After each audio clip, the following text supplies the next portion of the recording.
再来看宜兰县总围乡一间补习班发生滥用药物的案件，老师可能是要为着学生上课会当较专心，提利他能互两个国小学生食。县政府嘛已经通报地检署侦办咯。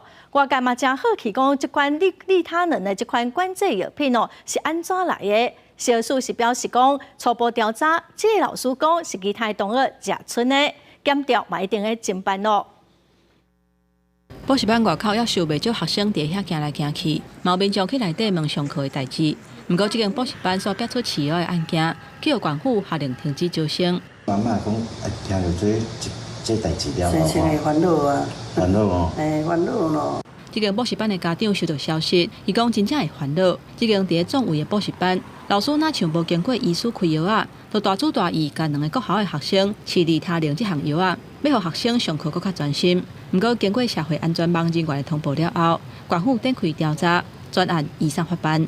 确认以后呢，就通知了我们的这个补习班，让他马上停止这个招生。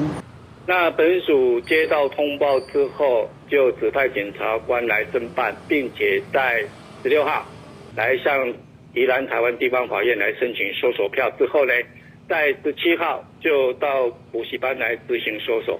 检方表示，接到县府通报了后，17去补习班搜查，当港传讯补习班负责人、3个家长、3个学生，甲2个证人来厘清案情，而且查扣51粒利他令药啊。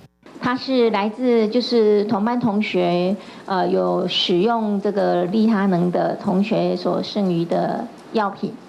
宜兰县9间医疗机构甲86间药房，并无药品流出去无正常的情形。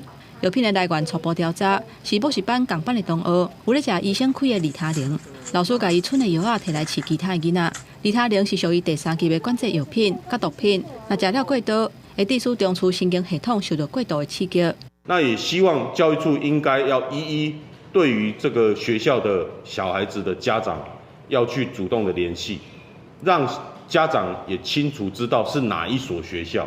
民进党宜兰县议会党团呼吁，县府应该全面清查专管的教育机构用药的情形。